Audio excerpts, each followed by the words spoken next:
And I have this afternoon for your consideration Senate Bill 456 FNA, which seeks to establish the Law Enforcement Conduct Review Committee in the New Hampshire Police Standards and Training Council and makes an appropriation therefore. I have passed out to all of you a copy of the report of the commission. Jenny, I will get you a copy for the record as well. This was a commission that met, I would say, really regularly for months, and with the charge to look at creating some sort of an independent review of police actions and complaints against police officers. This came out of the LEAC committee, although it did not end up looking like what the LEAC commission had actually represented. We had to be cognizant of the fact that doing something like this, especially what LEAC had recommended, was going to cost a lot of money. And there was a great deal of uncertainty as to whether or not we would even allocate the money, if we even had the money for that independent commission. So we had a series of compromises on this, and the legislation reflects those compromises. Just to let all of you know that there is this, pretty much the same bill has been filed in the House. It has passed the House, but I felt it was important that the Senate also have a version, because you never know what's going to happen with a piece of legislation. And I think this bill is a really good step forward in dealing with complaints against police officers. What you really wanted to do was to create an environment where someone who had a complaint would be reassured that that complaint was going to be addressed. And so there will be reviews of these complaints and processes in place to deal with that. At this point, I'm going to end my testimony because there are folks here from the various entities who were on the commission who will be able to answer your questions better than I can. So thank you all very much. Thank you, Senator Carson. Does anyone have any questions? Okay. Senator French? No. Oh, Thank you, there was one more thing. There is another I have an amendment here. I have to make copies for everyone.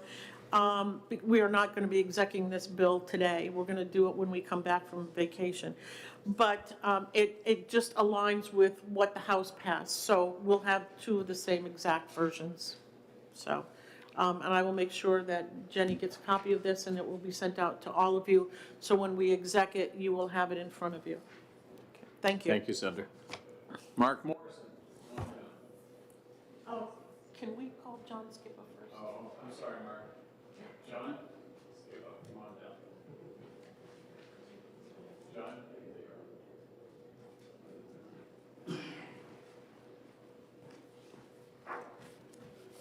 Good afternoon. For the record, my name is John Skipper. I'm the Director of New Hampshire Police Standards and Training.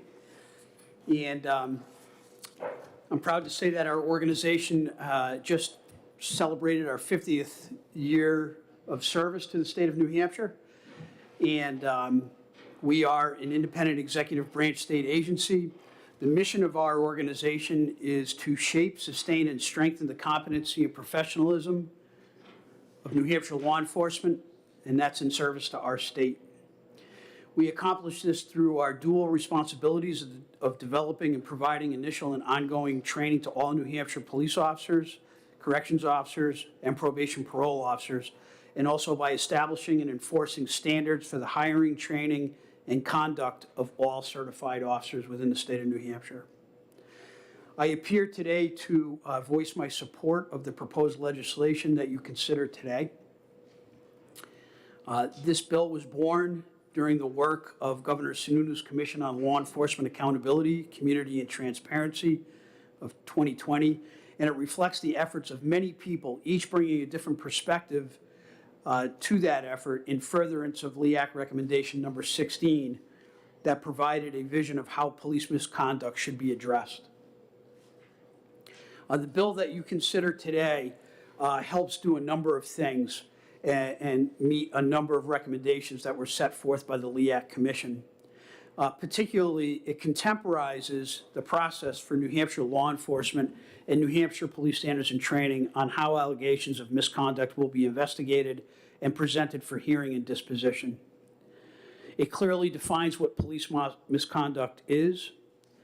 It provides for local control with regulatory oversight and review. It provides for an additional layer of due process. It provides for open and transparent hearings and dispositions. It increases public participation in the process of addressing allegations of police misconduct. It provides for clearly defined expectations of what a valid investigation is. And it provides for a central repository of sustained findings of police misconduct. I would ask this committee to consider a minor amendment, and I want to make sure that the amendment that I'm asking for mirrors the amendment that we requested during the House testimony. So I would bring your attention to RSA 106-L:23, Roman numeral 3, as inserted by Section 10 of the bill, by replacing it with the following: Roman numeral 3, notwithstanding paragraph 2, any grievance alleging misconduct under RSA 106-L2, Roman numeral 5, letter B, number 1, may be filed at any time. And that really is just a housekeeping amendment.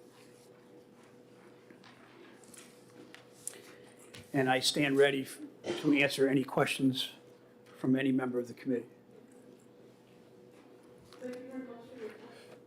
Thank you very much for your testimony, Director. Are there any questions from the committee? Senator French? Thank you, Madam Chair.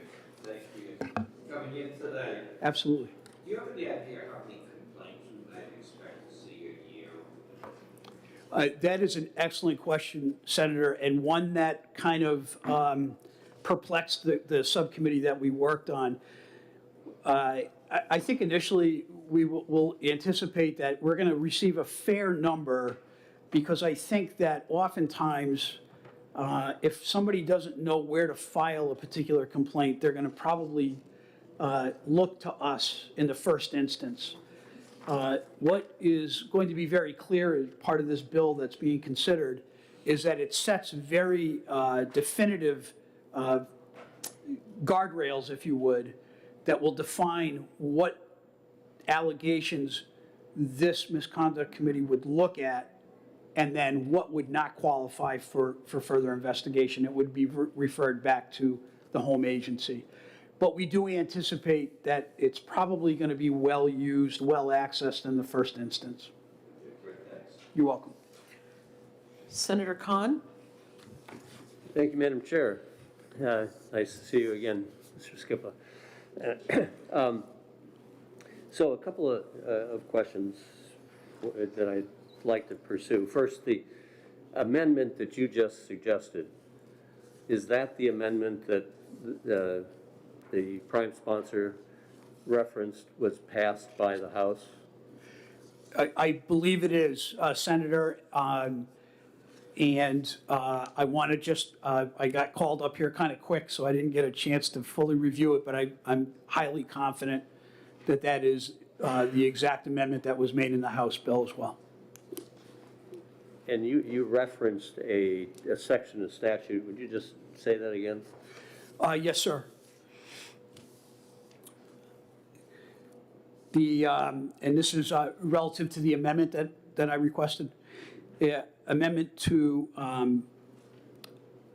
RSA 106L:23, Roman numeral 3, as inserted by Section 10 of the bill, by replacing it with the following: Roman numeral 3, notwithstanding paragraph Roman numeral 2, any grievance alleging misconduct under RSA 106-L:2, Roman numeral 5, B1, may be filed at any time.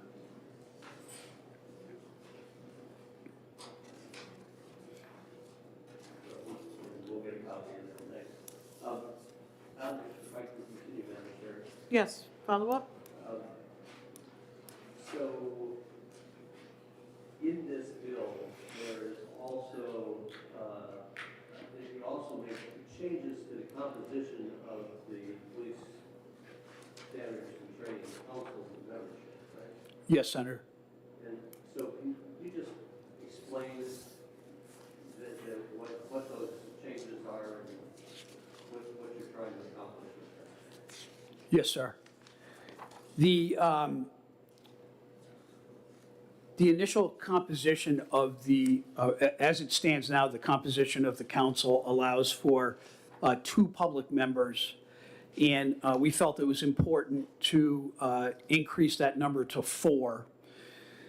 On top of that, there is a misconduct committee that would be formed with 4 law enforcement and 3 members of the public as well. We wanted to increase the number of public members of both of those entities to just increase the amount of public participation in this process. On top of that, there's a change with regard to the elimination of the community college representation. That is done really on their behalf. They made that request unilaterally from what is in front of us today, but we felt that this was a good time to make that change. We were at one time loosely associated with the community college system of New Hampshire back when, during the inception of police standards and training, and that has changed when there was the change to RSA 106. We did feel that it was important to include an academic representation from a New Hampshire college or university that deals with criminal justice or a related field. You know, the membership of the council is not just to hear misconduct complaints, but really to help us on the training side as well.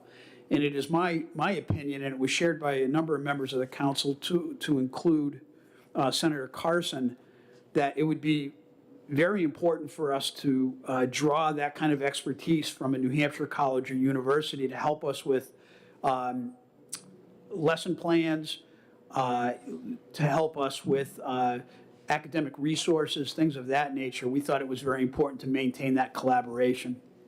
So that change was made as well. Finally, and again, this is more of a housekeeping change, but as this law was written initially, it prevented a police chief that represented a college or a university to be able to work on the council. And having, during my career, had the opportunity to work as a college police officer at the University of New Hampshire, it goes without saying that policing a college or university community is really very different. It carries a lot of different nuances that communities that don't have those types of institutions and would have to address.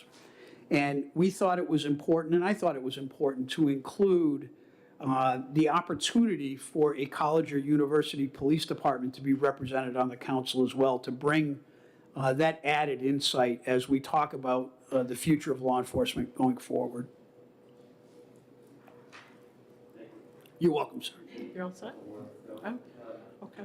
I might, No, please. 5, you've got at the bottom,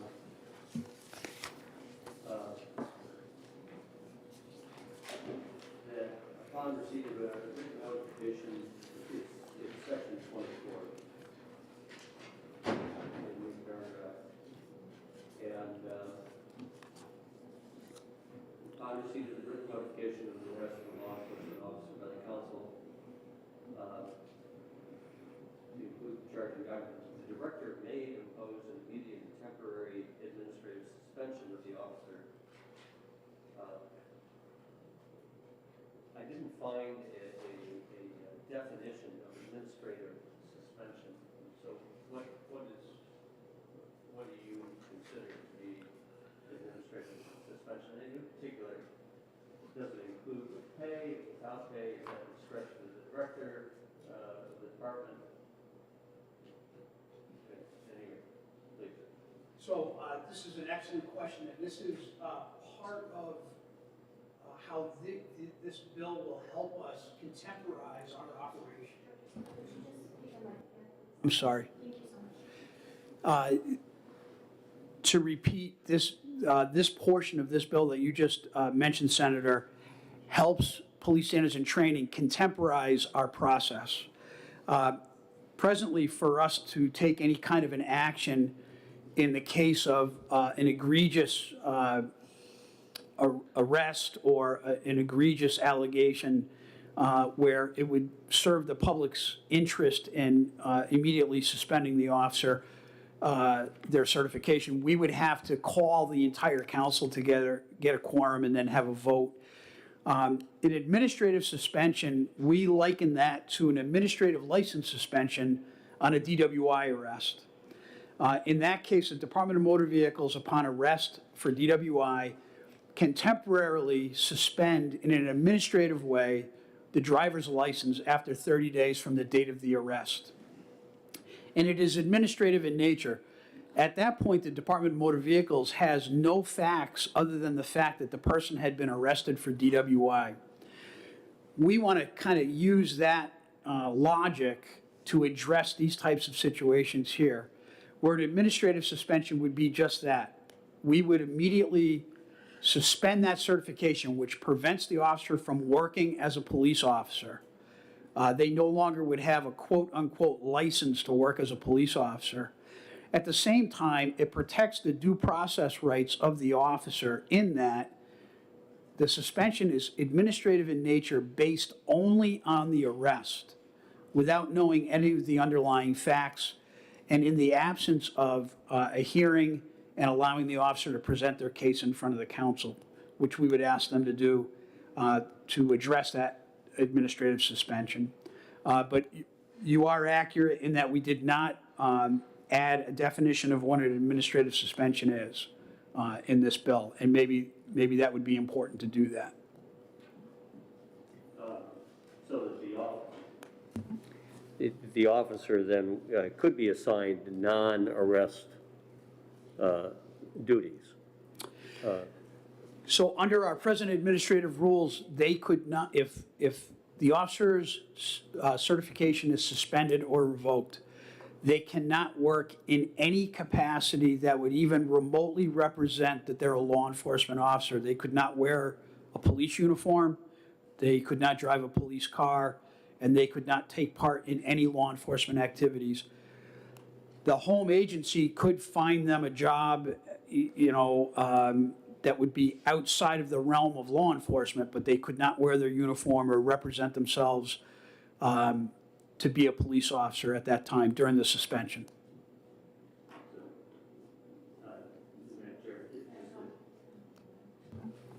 Do we have a timeout? It's the chair's prerogative.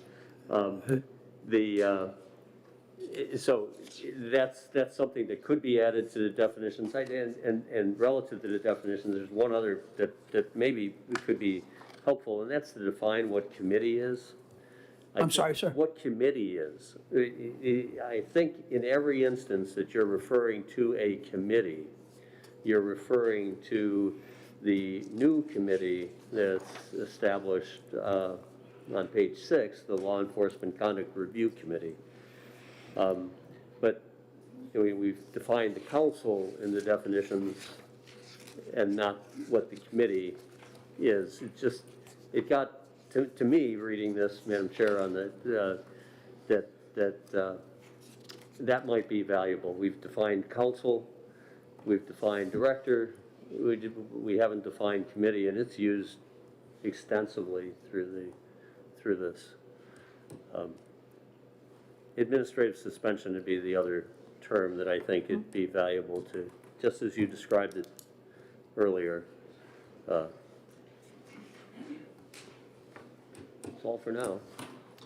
Okay, thank you very much, Senator. Are there any further questions from Director Skippa? Okay, seeing none. Thank you very much, Director. Madam Chair, thank you. Thank you, folks. Next, the chair will call Matt Broadhead. Good afternoon.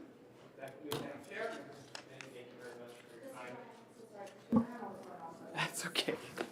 I'm not touching it. I'm not touching anything here. No. So for the record, my name is Matt Broadhead. I'm a Senior Assistant Attorney General for the Department of Justice here in New Hampshire. I'm the Chief of the Transportation and Construction Bureau.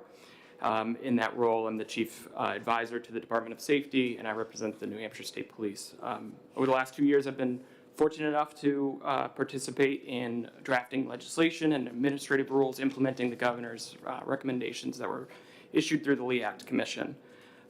Specifically today, I'm here on behalf of Attorney General John Formella and the Department of Justice, and we strongly support this bill and especially the important concept it embodies.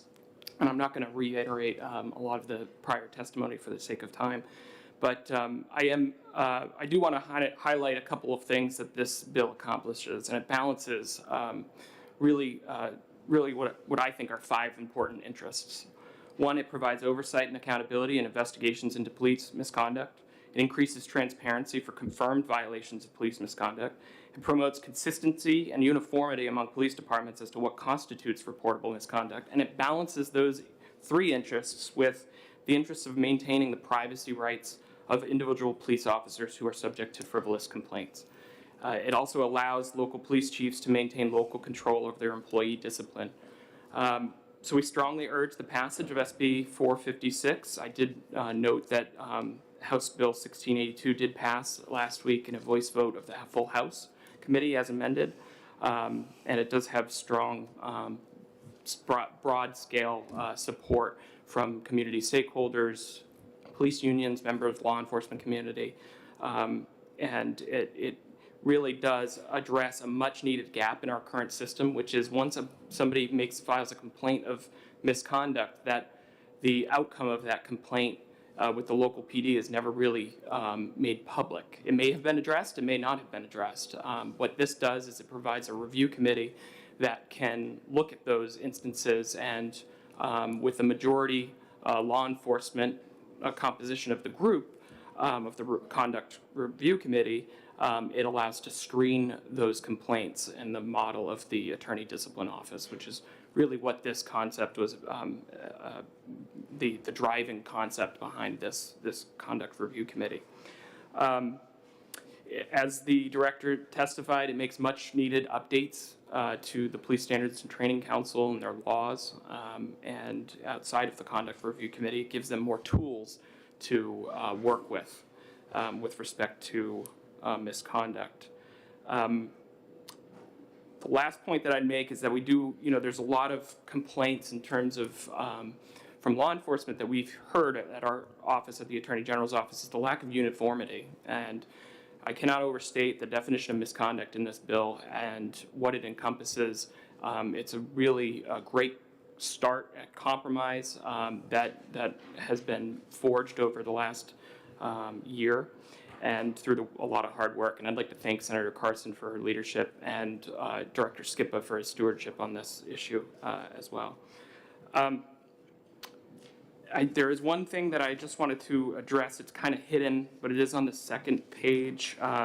Senator Khan, to your question, committee is defined under the first paragraph. I'm sorry, it's page 1, line 23. So the committee means Law Enforcement Conduct Review Committee. It's easy to miss that because of the big block paragraph that was deleted. So whenever committee is used throughout, it means specifically the Law Enforcement Conduct Review Committee that's being created here.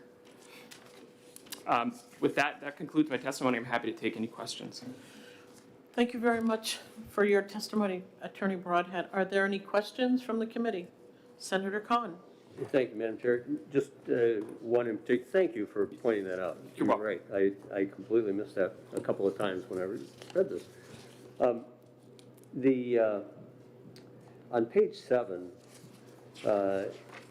we refer to an internal affairs program shall include the following. So we're talking about the law enforcement agencies. And I'm going to have to ask my committee colleagues, I believe last year we had a bill, and I can't remember which one, but it caused us to think about and ask the Attorney General's office, had they done an inventory of the 234 departments in the state to determine if these policies existed. And it was something that was to have been done sometime like in 2016, and it had fits and starts, and essentially that inventory wasn't complete. And my concern here is to wonder if the Attorney General's office ought to perhaps provide what the template, and together working with police standards and training, what that written policy, a template of what that would be, so that we don't have 234 departments independently coming up with, as you said, this bill is, and these statutes would attempt to standardize. But you see where I'm going. A template might provide, and your internal policy ought to include the following. Absolutely, Senator. I agree with you. Actually, one of the LEAC Commission recommendations was for the Police Standards and Training Council to publish model policies with respect to certain specific categories. I believe use of force is one of them. I'm going to defer back to Director Skippa to know just exactly which policies have been, model policies have been published, but those resources have been made available already through the Police Standards and Training Council website. There may be an internal review process, but if not, that's certainly something we can do.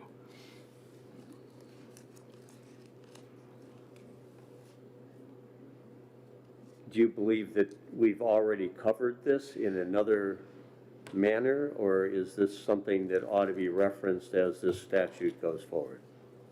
It doesn't hurt to have some language that would direct, one agency or maybe our agency in conjunction with Police Standards and Training to provide model policies for the types of internal affairs programs that are necessary. I wouldn't be opposed to that.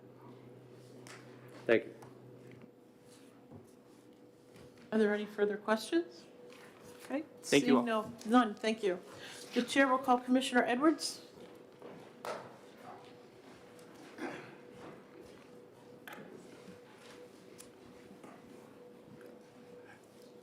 Good afternoon, Honorable Chairwomen and committee members.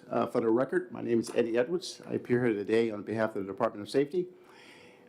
First, I won't belabor this by repeating what's already been said, except to say that I fully concur with those prior comments made by the prior speakers. But I would say this, as a member of the LEAC Commission that was stood up by Governor Chris Sununu, I think that was an extraordinary step that New Hampshire took, because it took place at a time when other states were struggling with this issue, and we showed leadership here. This committee, the Misconduct Review Committee that we held over the summer, the piece of legislation that Senator Carson just put forward, I think again reflects New Hampshire's forward thinking when it comes to addressing policing in our state. You saw in the governor's comments during the State of the State that New Hampshire is ranked first in the country. That does not take place without the hard work, leadership, and dedication by all of New Hampshire citizens as well. And I don't think that can be lost, that this bill reinforces the values that we reflect as a state in terms of accountability and transparency, and also fairness, both for the public and law enforcement it provides. So those would be my comments, and I'd certainly be happy to take any questions at this point. Thank you very much, Commissioner. Are there any questions from the committee? Seeing none, thank you very much. Thank you. The chair will call Ross Connolly.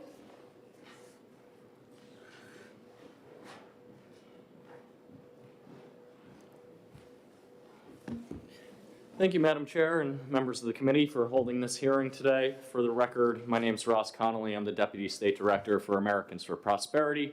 And I'll be very brief today since a lot of I don't want to be repetitive from previous speakers, but we're here to voice our support for SB 456. We believe this bill brings a lot of transparency and accountability to law enforcement, which is critical to building trust with the public. We think when it comes to criminal justice reform in general, we support bills that work to try and repair trust between the public and law enforcement, because their job is critically important to keeping New Hampshire safe and upholding our civil liberties. One bad apple can often poison the bushel, so we want to make sure that in those few cases where we do have bad actors in law enforcement, that there is a method to hold them accountable so that they're not being representative of all law enforcement. So with those comments, I'd just urge the committee to move to pass on this legislation, and be happy to take any questions if there are any. Thank you very much for your testimony, Mr. Connolly. Are there any questions from the committee? Seeing none? Thank you very much. The chair will call Gilles Bissonnette.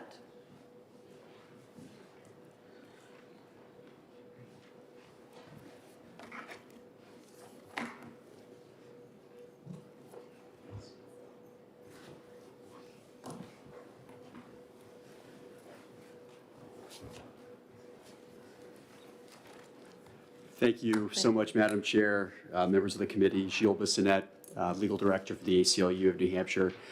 Unfortunately, Joseph Lescaz, our Smart Justice Campaign Manager, was going to be here today. He unfortunately couldn't no longer attend. COVID scare. I think he's going to be okay. Oh.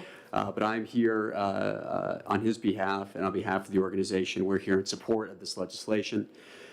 It does diverge, as was said at the outset, in some ways from the Lee Act recommendation with respect to the statewide agency, but I do think, and our organization believes on balance, this legislation is a real positive step forward.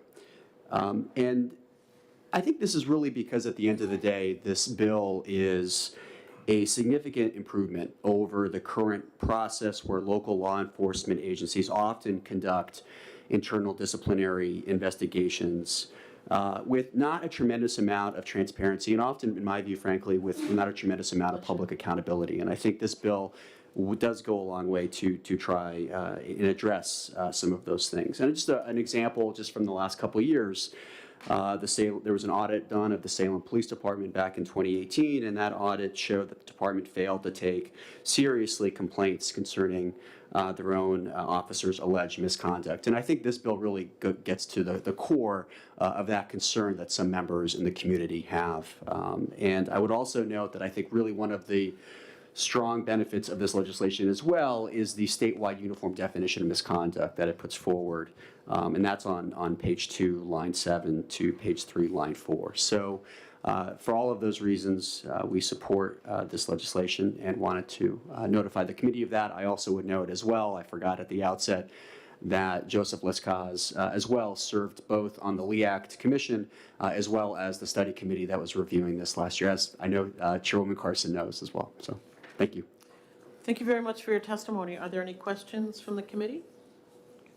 Seeing none, thank you. Thank you. And would you please extend our best wishes to Mr. Lescaz? Will do, Madam Chair. Thank you. Okay, next, the chair will call Mark Morrison.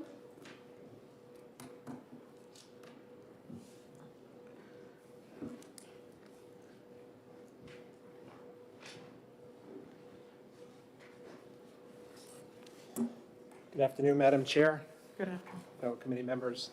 My name is Mark Morrison. I am the immediate past president of the New Hampshire Police Association, and I was one of the Lee Act members as well as a member of this commission. And I am here today to voice my support for this bill as amended by Director Skippa.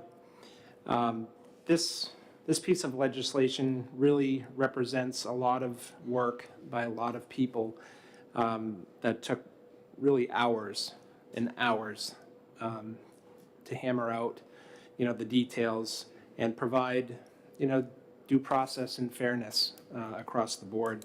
And I think this bill captures that.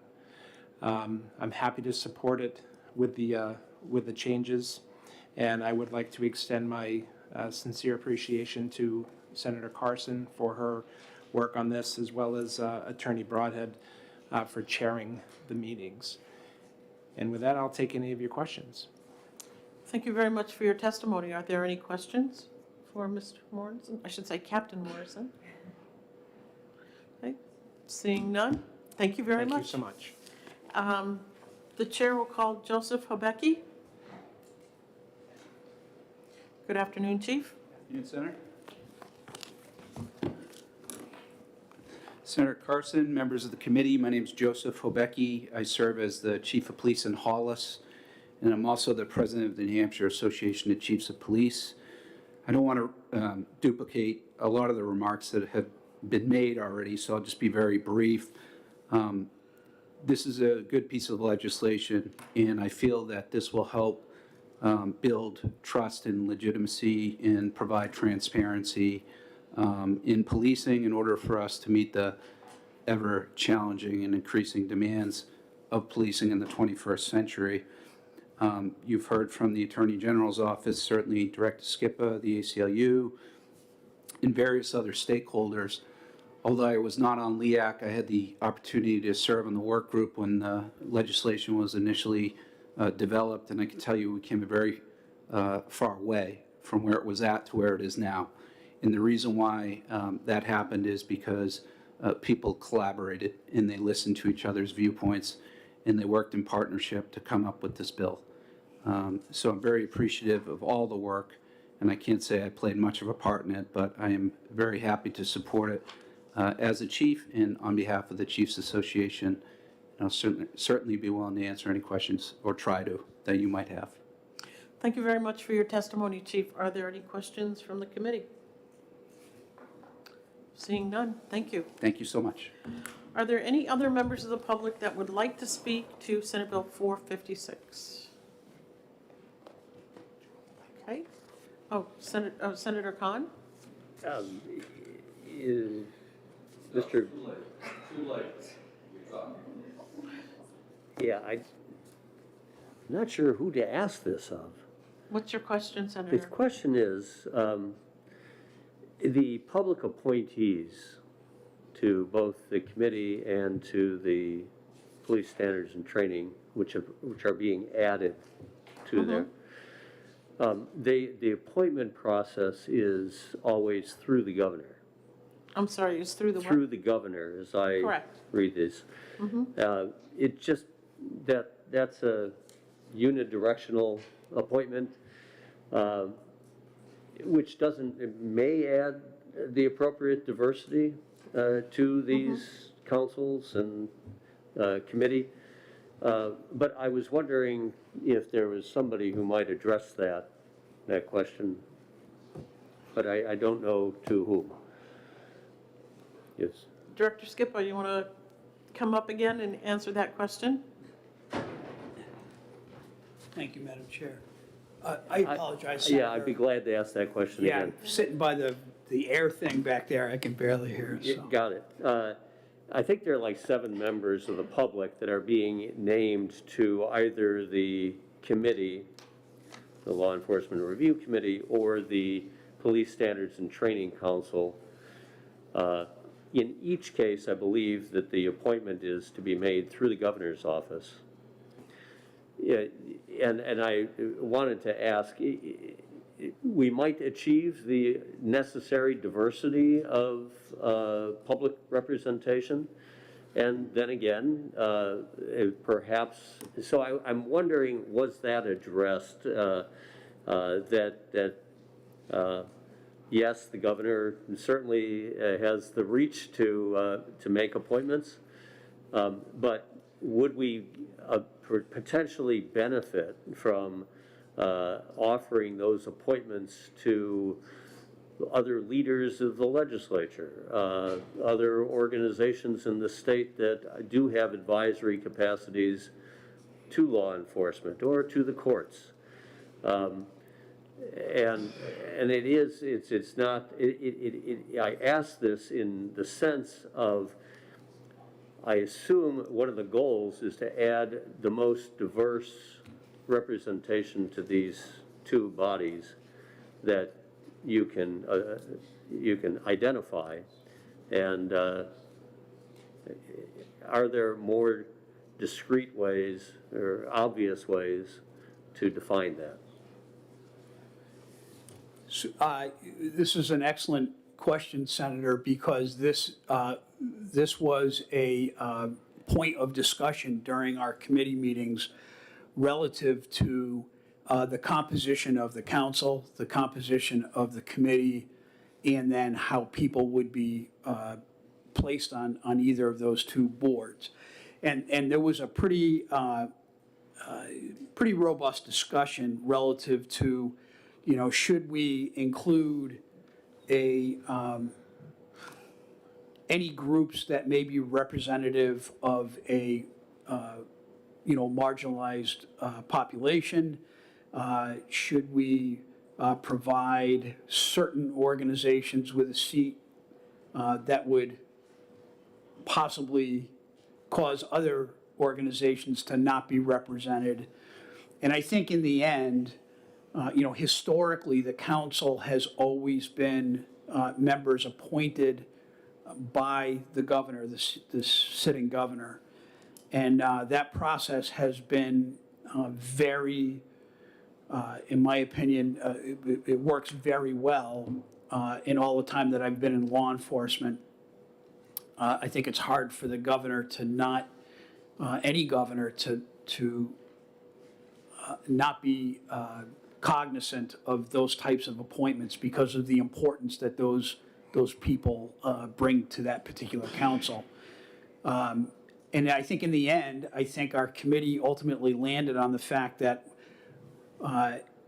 it's worked, this particular portion of it has worked very well, and we would just continue those appointments in that same fashion. And I think your question is comes from the same place that we were all kind of questioning as well. Like, are we gonna be able to diversify this group? The other piece that's important is these people that serve in these positions, they have to have a desire to do it as well. And what I would not want to see is somebody appointed to represent a group where the mission of why they were there was secondary to another agenda, regardless of what that might be. In the end, anybody who sits on this council or this committee really have to embrace what the mission of each one of those groups is. And really, that's the mission of the organization, which is to professionalize and make sure that police officers are competent. And to that end, I think that moving forward with the appointment from the governor it made sense to the members of the committee. And I don't know if that answers your question or not, sir. Well enough, thank you. Thank you, Director Skipper. Thank you. Okay, one more time, I'll ask, are there any other members of the public that would like to speak to Senate Bill 456?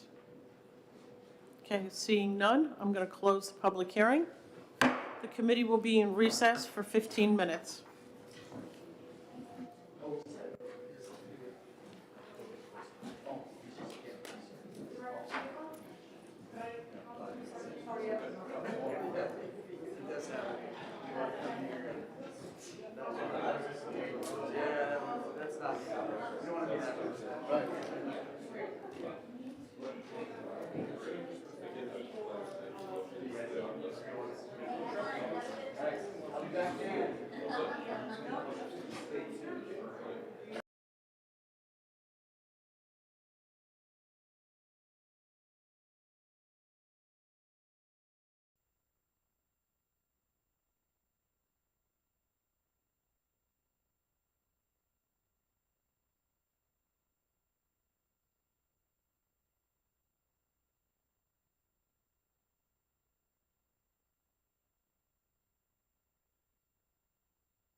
we're going to get started, okay.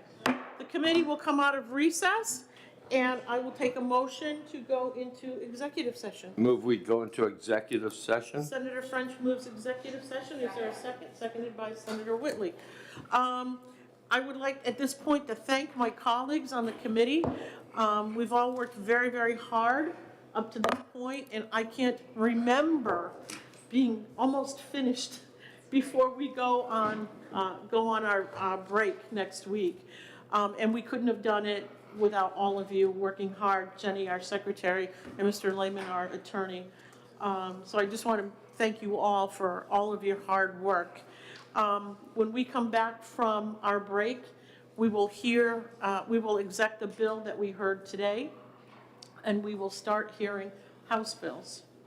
So, okay, we have a few bills. The first one is Senate Bill 300. FN, is there a motion? I'd like to move interim study.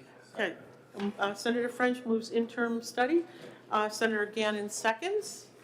Okay, are there any comments on Senate Bill 300? I would just like to bring up the fact that our own illustrious Senator French has a bill dealing with this very subject, and so we will interim this bill, and I believe his bill is moving forward. Nice. Okay, so we have a motion of interim study. Is there any further discussion? Okay, seeing none, all in favor say aye. Aye. Aye. Any opposed? Okay. Move consent. Okay, there's a motion for consent. Seconded by Senator Whitley. Is there any discussion on the consent calendar motion? Okay, seeing none, all in favor say aye. Aye. Aye. Any opposed? No. Okay. Senator French, would you like to take this one? I would, Okay. Jen.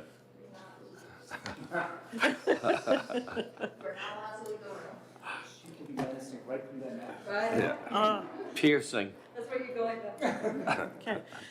Next, we are going to take up Senate Bill 302. Is there a motion on the bill?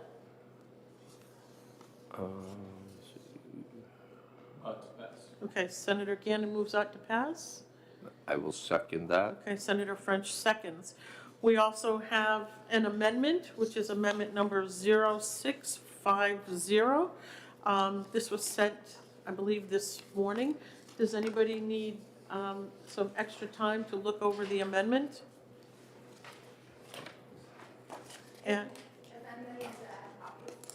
okay. Okay, Mr. Collins is here. Mr. Collins worked with all the parties, so Mr. Collins, would you like to come forward to walk us through the amendment?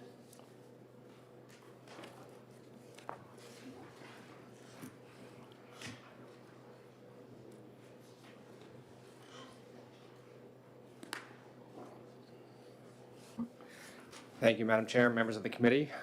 Bobby Collins with Rath Young and Pignatelli, and we represent the Philanthropy Roundtable. So during the executive session, there were several concerns raised by the Municipal Association, by the Charitable Trust Unit, as well as the Judiciary branch. So in order to satisfy the concerns of the Municipal Association, we moved the section out of 91A and created a new section, 91C. In order to address the concerns of the Judiciary branch, we added language on page 2, lines 32 through 37, which was their request. Additionally, there were a few concerns raised by the Charitable Trust Unit, who continue to have concerns with the bill. However, we did make an effort to satisfy their concerns by inserting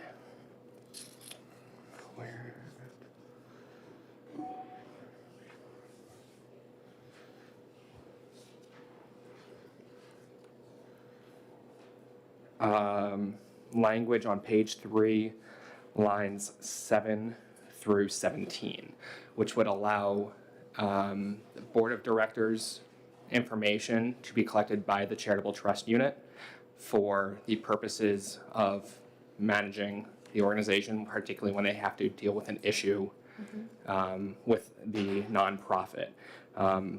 That was the largest concern that we understood that they had. That was what is addressed there, as well as, just the voluntary release of donor information by the nonprofit, and a few smaller concerns as well. Okay, thank you. I don't believe anyone is here from the Charitable Trust Division. Then I can ask him. Okay, yes, So- please, Senator Whitley has a question. Thank you, Madam Chair, thanks for taking my question. So what are the remaining, do you know, since they're not here, I'm sorry I'm asking you, do you know what the remaining concerns are from the Attorney General's office? I tried to get a better understanding of what their concerns were. They kept pointing me to their testimony in committee and said that is where their concerns continue to be, and they did not think the amendment appropriately satisfied those concerns. Paula? Yes, please. Thanks so much. And then we did receive pretty strong testimony from the Center for Nonprofits. Did the amendment, have they seen the amendment, or did the amendment address? I am unaware if they have seen the amendment or not.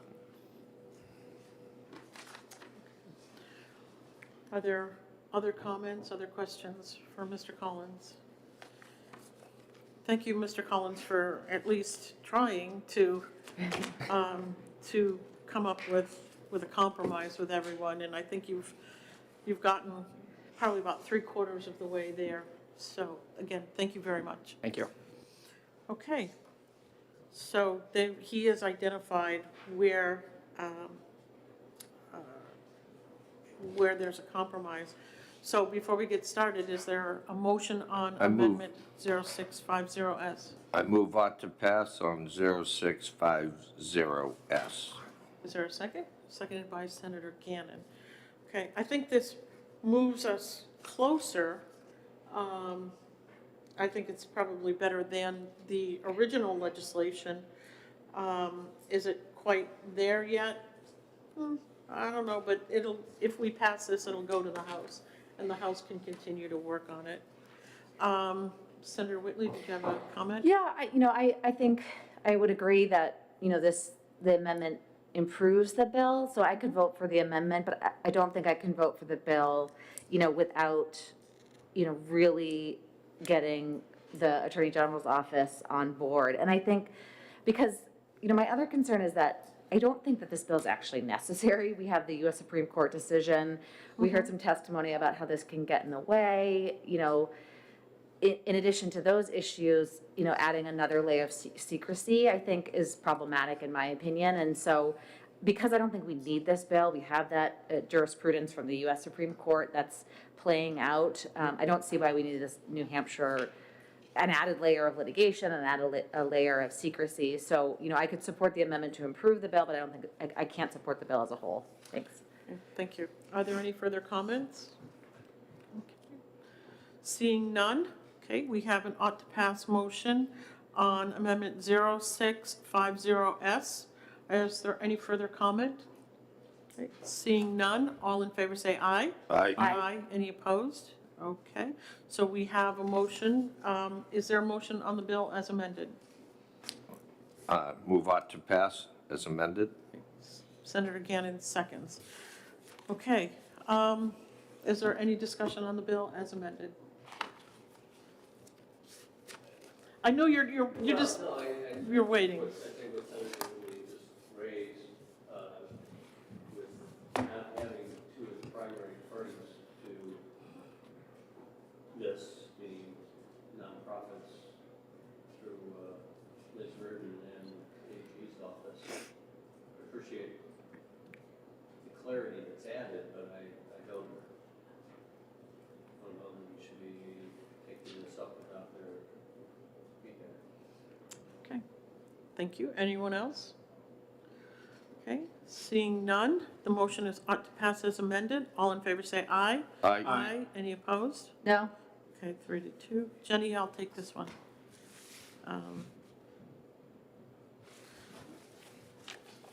Okay, next we have Senate Bill 303, an act relative to reimbursement of sheriff's offices for prisoner custody and control. We started to talk about this one last week until I realized that the amendment really contained a provision that would allow the colonel to be able to collect retirement and full retirement and work full-time. The state has taken a policy that we're not going to allow that. So I had that removed, that provision removed.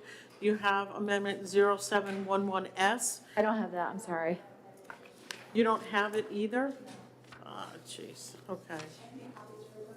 Yeah. Yeah, why don't you do that, and don't mind my green ink on this. The amendment, quite frankly, all it does is it removes that language concerning the retirement system. Everything else is the same. Sorry, I thought everyone had it. I apologize. Pardon? Sounds like a good change. Yeah, I think it was. Except for one person. Yeah, Do we have anyone who wants to speak to it? I don't think, no. Sorry about that. No problem. I thought it was on the list. I was here Thursday, after the governor's speech, getting all this stuff ready. It's like, let me turn this off, so. I turned everything off.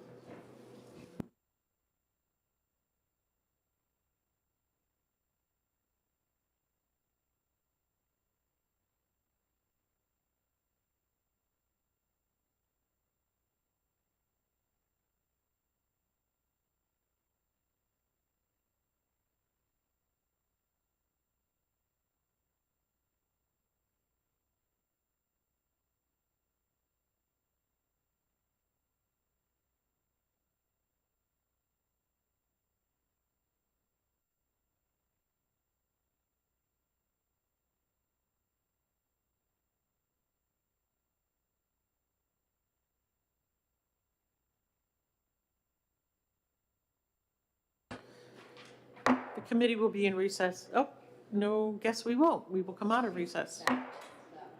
Jenny's fast. Yeah. Thank you, Jenny.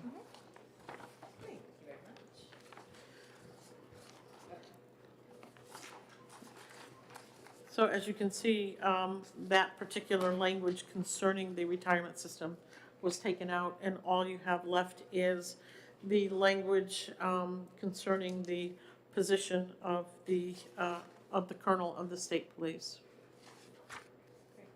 Okay? Does everyone feel comfortable enough voting on this?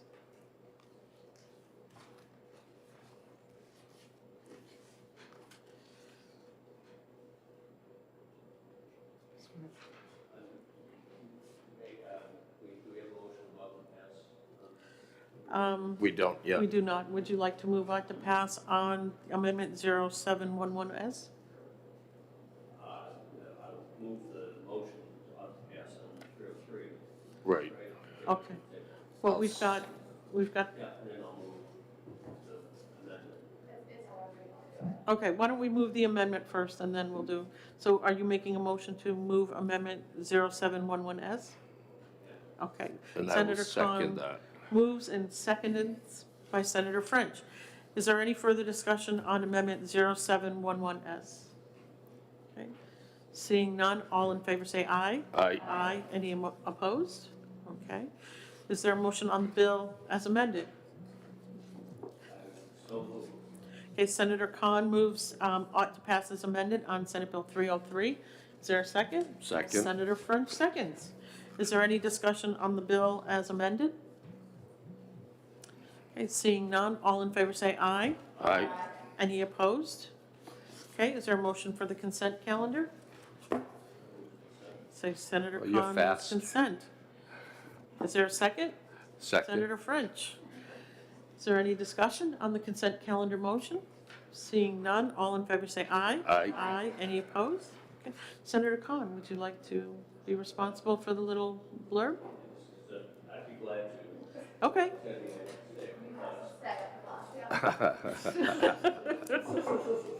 Okay, we now have Senate Bill 392, an act relative to the statutory definition of an insane or sane person, we do have an amendment.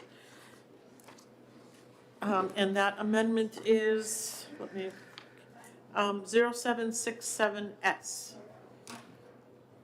Everyone have that? Yeah, Jenny just sent that, right, yep. Senator Khan, do you have that amendment, 0767S? I do. Okay, is there a motion on the amendment?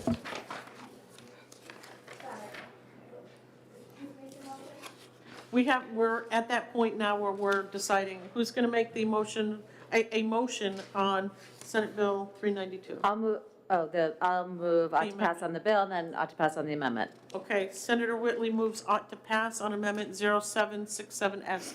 Is there a second? I'll second that. Seconded by Senator French. Is there any discussion on the amendment? This is a proposed study committee. Okay. I'll discuss this. Okay. Senator Gannon. I'm getting it. I do appreciate some of what Senator Sherman had to say on the bill. But then I look back a few years ago when we had bail reform, and it seemed like we were just helping people who were less advantaged, poor, all these things, and then it came back to bite us. And I see the same thing here. It's maybe not a wolf in sheep's clothing. Maybe it's more like, some of you might remember Brad Pitt in Troy. My wife does, because he's a very attractive man. But he was the one who kept saying, don't bring that beautiful horse into the city, because it's going to start trouble. And I see that same thing here, because I look down to the commission shall study, and I keep seeing all these places where it says, insanity acquitted individuals, elements for insanity acquitted individuals everywhere, comprehensive restoration programs for individuals deemed not competent but restorable. And I just see all these people, after they're rehabilitated, getting lesser sentences, and it scares me. So I'm not ready to do this, and for me, it's probably, I'll be one out of 24, but I just see other purposes behind this bill, whether or not they're nefarious purposes, they're a national purpose. I see bills like this all the time in national levels, and they end up here. So I wonder why this bill came, why was someone happened to be going through the insanity defense, unless I just see that there are probably other reasons that they want to do this that probably wouldn't be acceptable to most of my voters. So I'll be voting against the amendment and the bill. Thank you, Madam Chair. Thank you very much, Senator. Are there any further comments? We have a motion of ought to pass on the amendment. Is there any further discussion? Okay, seeing none. All in favor say aye. Aye. Aye. Any opposed? Nay. Okay. Is there a motion on the bill as amended? Move ought to pass as Okay, amended. Senator French moves ought to pass as amended. And seconded by Senator Whitley. Is there any further discussion on the bill as amended? Okay. Seeing none, all in favor say aye. Aye. Aye. Any opposed? Nay. Okay. Senator Whitley, would you like to do this one? Okay. Okay. We are concluded with our business for today. We have one Senate bill left to exec when we come back. And so, thank you all again very much. Nice job. Well done, Madam Chair. I move we Thank you. come out of executive session. So Senator French moves we come out of Second. executive session, seconded by Senator Whitley. All in favor say aye. Aye. Any opposed? Okay, we are done for the day. Thank you all very much. Good job. Got done before 2:30. I've just sent telepathically what I want you to say. Just say it and